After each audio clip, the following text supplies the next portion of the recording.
안녕하세요. 토요미스테리 디바제시카입니다. 여러분의 구독은 저에게 큰 힘이 됩니다. 2018년 겨울 영국입니다. 65살의 일레인 하인스는 현재 해외여행 중인 딸 아만다 소식을 기다리며 하루하루를 보내고 있었습니다. 평소 부지런하고 싹싹한 성격의 딸은 형제들 중에서도 유독 모험심이 강해 여행을 좋아하고 세계 종교 문화에도 관심이 많았는데요. 아만다는 이번에도 인도를 시작으로 각국의 다양한 사원을 여행하며 오랜 시간 해외에서 시간을 보내고 있었습니다. 엄마는 그런 딸을 응원했지만 한편으로는 지병이 있는 딸이 약은 잘 챙겨 먹는지 걱정이 놓이진 않았는데요. 12월이 되면서 아만다가 멕시코에 도착했다라는 소식을 들었고 이후 평범한 하루를 보내고 있던 쯤입니다.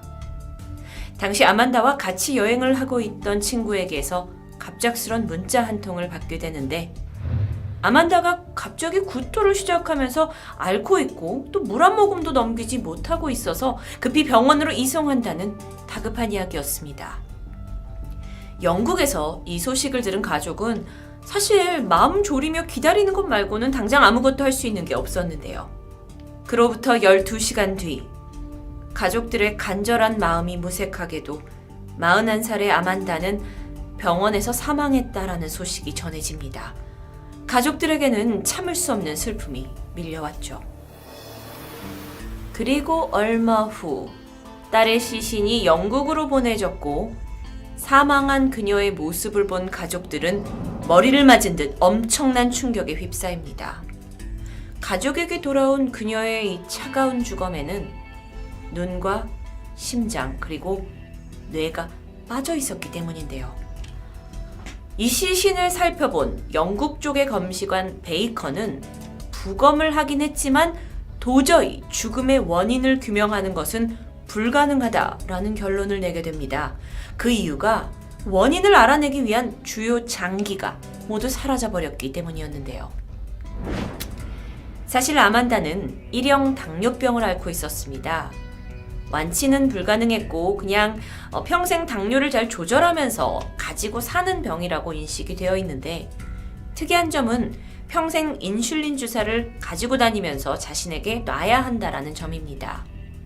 그런데 만약 정해진 때에 이 주사를 맞지 못하면 당뇨병성 케토산 혈증이라는 증상이 나타나면서 심한 갈증과 구토가 보이고 혹여 초기에 적절한 조치를 취하지 않으면 사망에까지 이를 수 있었습니다. 아만다가 사망한 날을 돌이켜보면 그녀는 인슐린 주사를 제때 맞지 못해서 구토나 갈증 같은 케토산증을 겪었을 수도 있습니다. 실제로 멕시코 병원에 이송되었을 때 보인 증상과도 일치했죠. 하지만 해당 병원에서 영국 쪽에 제출한 임상 서류를 보니까 이게 어딘가 석연치가 않습니다. 그때 당시에 동행했던 친구 증언 그리고 그날 아만다의 증상을 종합해보면 사망 원인은 급성 장염에 따른 케토산증으로 보이는데 이상하게도 멕시코에서 보낸 서류에는 아만다가 단순 심장마비로 인해서 사망했다라고 써져 있는 것이었죠. 영국 쪽 검시관 베이컨은 정확한 조사를 위해서 나머지 신체 조직을 보는 게 반드시 필요하긴 하지만 지금 이 상태만 보더라도 이게 사망 원인이 심장마비로 보이지 않는다라고 밝혔습니다. 가장 이해할 수 없는 건 당뇨병 환자의 경우 의사가 이제 환자가 왔을 때 반드시 혈당 수치나 인슐린 처치에 대한 기록을 남겨야 되는데 그런 기록도 증거도 전혀 없다라는 것이었죠. 오히려 인슐린 주사를 마치 장시간 일부러 놓지 않은 듯한 아주 높은 수준의 아세톤 레벨이 관찰됩니다. 이렇게 정말 의심스러운 상황에 대해서도 멕시코 병원은 자신들의 책임을 전면 부인합니다. 병원에선 우리가 시신을 넘겨주기 전까지 뭐 다 장기가 있었다 라고 주장을 했고 그러면 경찰한테 넘겨준 다음에 경찰에선 어때냐? 경찰에선 멕시코 경찰은 이에 대해 언급을 거부하면서 책임을 회피했던 거죠. 당시 수사를 맡은 멕시코 현지 검사는 그 해당 멕시코 병원이 원래 환자 사망률이 90%가 넘는 아주 좋지 않은 시설이다. 그래도 뇌까지 사라진 건 정말 이상한 일입니다. 라는 말만 남겼을 뿐 사라져버린 장기에 대해선 그 어떤 조사도 진행하지 않았습니다. 이렇게 되니까 영국의 가족들은 너무도 비통했지만 달리 할 수 있는 일이 없었죠. 갑작스러운 딸의 죽음, 이해할 수 없는 장기 실종. 이 사건은 큰 이슈를 불러 모았지만 변한 건 없었습니다. 결국 아만다는 텅 빈 시신의 상태로 장례를 치러야만 했는데요. 그런데 이렇게 끔찍한 사건이 벌어진 지 한 달도 채 못 되어 아주 비슷한 사건이 발생합니다. 이번에는 멕시코에 거주하고 있던 한국인 김 씨가 갑작스러운 죽음을 당했고 그의 시신이 본국에 돌아왔을 때 뇌와 심장, 위가 없는 상태였던 겁니다.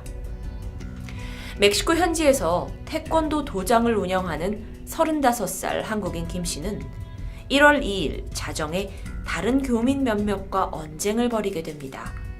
처음에는 가볍게 시작된 실랑이었는데 이게 점점 이제 몸싸움으로 번졌고 뒤엉키다가 도중에 김 씨가 바닥에 쓰러져 버린 겁니다.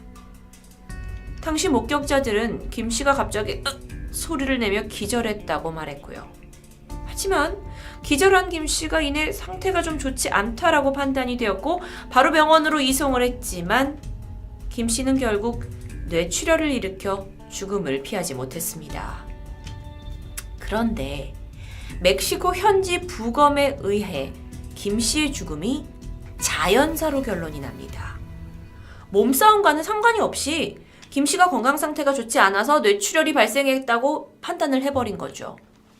그러다 보니까 유가족은 이거 이상하다 하고 강한 의심을 주장합니다. 보시는 것처럼 이 확인된 사건 현장의 CCTV 영상에 따르면 김 씨가 몸싸움 도중 머리를 심하게 부딪히는 장면이 있습니다. 그러니까 사인이 되는 뇌출혈이 이런 외부 충격 때문인 것으로 보일 수도 있죠. 게다가 사고가 발생한 장소에서 이송된 병원까진 사실 차량으로 5분밖에 안 되는 거리였는데 어찌된 일인지 병원에 도착한 시간은 20분을 넘긴 시각이었습니다. 그래서 김 씨가 병원에 도착했을 때 그는 이미 사망한 상태였어요. 그런데 정말 심각한 문제는 지금부터입니다. 한국에서 정확하게 이 사인 분석을 위해 돌아온 시신을 보니까 뇌와 심장, 위가 없었던 겁니다. 일반적인 부검 절차에서 신체의 장기가 물론 밖으로 빼내질 수도 있죠. 부검을 위해서. 하지만 그건 다시 제자리에 돌려두는 것이 고인에 대한 예의고 정상적인 순서인데도 불구하고 이건 도저히 이해할 수가 없는 상황이었습니다. 게다가 분명 외부 충격은 없었다. 이 사람은 자연사했다라고 말했던 멕시코의 부검 결과와는 다르게 김 씨의 신체 여기저기에는 멍자국이 그대로 남아 있었고 무엇보다 이 뒤통수에는 충격을 입은 외부 흔적이 정확히 남아 있었다고 합니다. 하지만 그렇다 하더라도 이 뇌출혈이 폭행에 의해 발생한 것인지를 우리가 알아보기 위해선 반드시 뇌가 필요했는데 뇌를 봐야 어떻게 죽었는지 알 수 있으니까요. 근데 이 뇌가 사라진 상황에서 김 씨의 정확한 사인을 파악하는 것은 도저히 불가능했습니다. 이후에 우리 정부는 멕시코에 재수사를 요청하고 국내에서 우리가 부검하는 사람을 파견하겠다 했지만 멕시코 정부는 이를 거절하고 사건을 황급히 마무리 지어버립니다. 오늘 토요미스테리에서 다룬 아만다와 김 씨의 사건을 보고 있자면 한 가지 합리적인 의심을 할 수밖에 없는데요. 그들의 죽음에 장기 밀매가 개입된 것은 아닐까 하는 생각입니다. 불법 장기 밀매는 실제 하는 일입니다. 어둠의 경로를 통한 시장은 특히 인도네시아, 중국, 인도, 남아프리카, 브라질 그리고 멕시코에 활성되어 있다고 하는데요. 이렇게 이 지하 시장에서 장기 밀매가 활발하게 이루어지는 이유는 분명합니다. 합법적으로 장기를 기증하려는 사람의 수에 비해 장기를 원하는 수요가 너무도 많기 때문이죠. 실제로 WHO의 조사에 따르면 2010년 한 해 11,000개의 인간 장기가 블랙마켓에서 거래되었다고 합니다. 이렇게 불법적으로 취득이 된 장기는 가난한 지역에서 부자 국가로 이동이 되고요. 대부분 국가적으로 가장 그 소비를 많이 하는 곳은 미국과 유럽 국가, 캐나다, 그리고 이스라엘로 알려져 있습니다. 특히 멕시코에서는 거대한 마약 조직 카르텔이 관여하고 있는데요. 이 장기 밀매예요. 이 끔찍한 이 불법 행위를 주도하는 카르텔 조직 중에 카바예로스 템플라리오스 템플 기사단은 그 중에 가장 유명합니다. 이들은 2003년부터 장기 적출을 하기 위해서 여성과 어린아이들을 납치했고 살해해온 혐의를 받고 있는데요. 물론 그들은 굉장히 나쁜 놈들입니다. 하지만 사실 누군가의 목숨을 내건 불법 장기 밀매의 또 다른 주범 중에 하나는 바로 부패한 의사들이라는 분석도 있습니다. 결국 시술을 해줘야 하는 건 그들이기 때문인데요. 장기 밀매가 일어나는 나라에서는 병원뿐만 아니라 경찰과 정부에 이르기까지 뿌리 깊게 부패한 경우가 흔하다는 것을 알아야 합니다. 아만다의 경우 그녀의 나머지 장기를 되찾는 것은 어쩌면 영원히 불가능해 보입니다. 유가족은 딸의 죽음 외에도 비통한 트라우마를 지닌 채 여생을 보내게 될 텐데요. 한국 교민 김 씨의 경우 다행히 외교부가 대처를 빨리 했다고 합니다.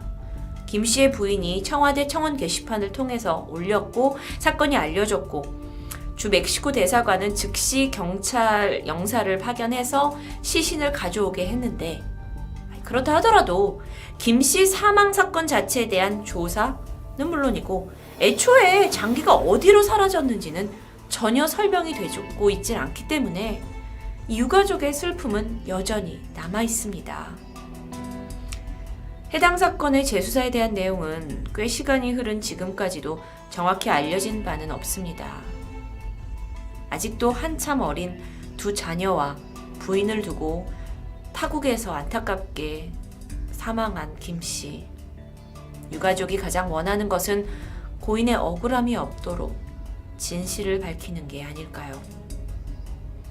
토요미스테리 디바제시카였습니다.